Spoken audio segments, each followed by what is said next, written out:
चलिए हम बात करते हैं पावर फैक्टर करेक्शन की। ठीक है, ये एसएससी जेई, आरआरबी जेई और जितने भी कॉम्पिटिटिव एग्जाम है इसके लिए बहुत इंपॉर्टेंट है पावर फैक्टर करेक्शन। इससे सवाल आता ही आता है। ठीक है, अब हम जैसा कि जानते हैं कि पावर फैक्टर करेक्शन मतलब है क्या, घटाना है क्या? नहीं, पावर फैक्टर करेक्शन जब भी बोले इसका मतलब हमको पावर फैक्टर इंक्रीज़ करना है, क्योंकि हम पावर फैक्टर अगर इंक्रीज़ करते हैं तभी हम बोलेंगे कि वो अच्छा पावर फैक्टर है। इसलिए हम घटा बढ़ा नहीं, उसको मैनेज नहीं करना है, उसको हमें इंक्रीज़ करना है। ठीक है, इसके लिए पावर फैक्टर करेक्शन है। अच्छा ठीक है सर, इंक्रीज़ कैसे करना है?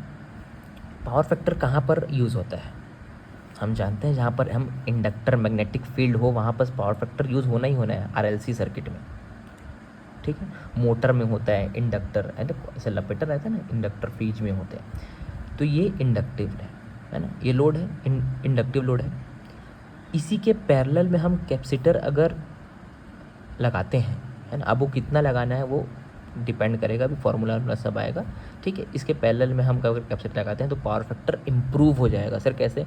मान लो 0.988 था, वो 1 के करीब आ जाएगा थोड़ा। ठीक है, प्रैक्टिकली 1 एकदम आइडियली केस में होता है। ठीक है, आइडियल जो कि कुछ नहीं होता, 0.987 ऐसे कुछ रहता है। ठीक है, पावर फैक्टर वेरी करता है। अच्छा देखो, ये प्रभाव पड़ा। θ1 क्या है?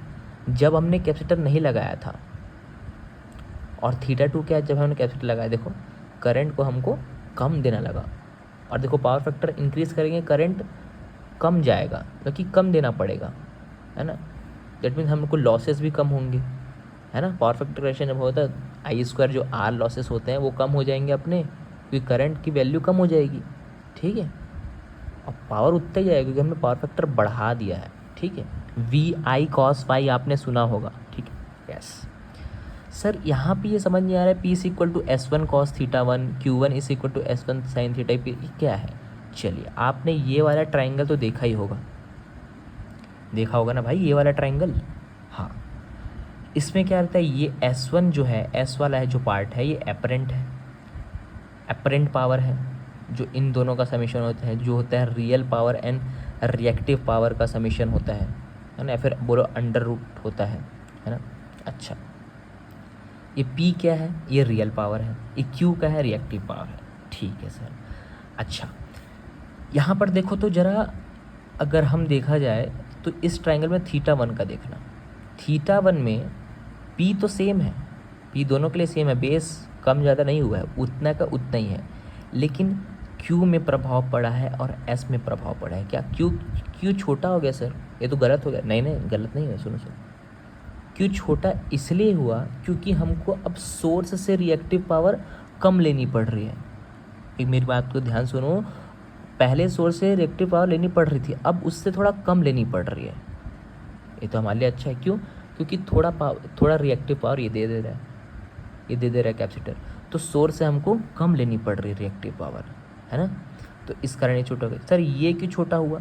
अब देखो, रिएक्टिव पावर कम लेनी पड़ रही है, मतलब पावर फैक्टर इंक्रीज़ हो गया, और पावर फैक्टर इंक्रीज़ हुआ तो एपरेंट पावर क्या होता है? V/I होता है।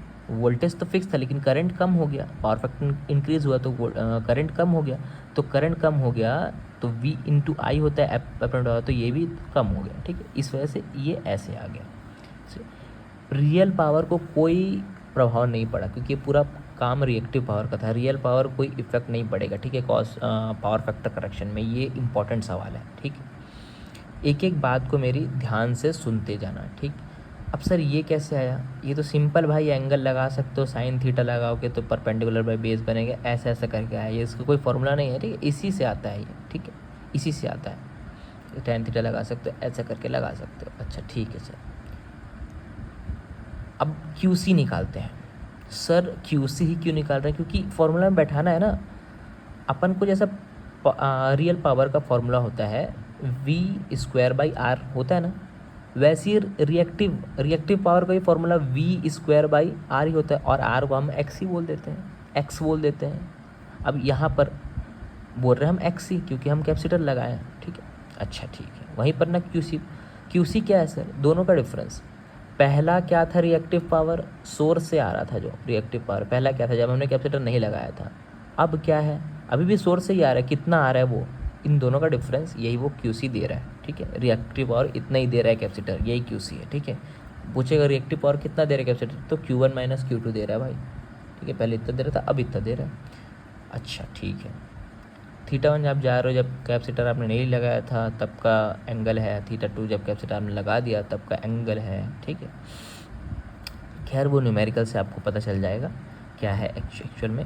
तो ये इसका फॉर्मूला है। सर ये फॉर्मूला कैसे है? सिंपल यार, देखो हम v² रखेंगे, एक्स की वैल्यू ओमेगा इंटू सी रखेंगे v² तो ऐसा आ जाएगा, ठीक है। सी को इधर भेज देंगे, v इंटू VRMS का स्क्वायर बचेगा और QC आ जाएगा ऊपर। हाँ सर ये सही बोला आपने, बस ऐसा ही करना है यार, कुछ नहीं करना है, कुछ भी नहीं करना है, बस ये फॉर्मूला आ गया आपको।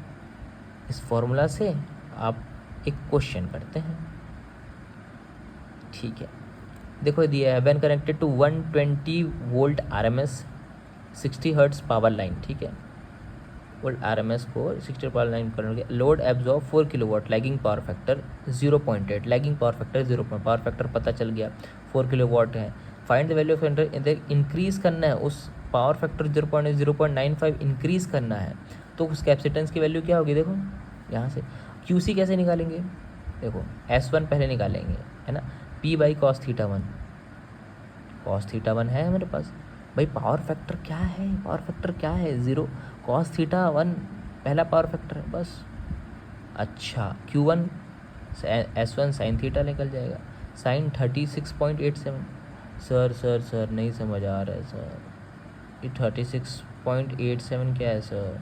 ये देखो ना, cos θ1 इससे 0.8 तो θ1 क्या लगेगा? 36.87 तो निकलेगा ना। ये पावर फैक्टर है, पावर फैक्टर यानी cos θ1, ये याद रखना तुम, ठीक है।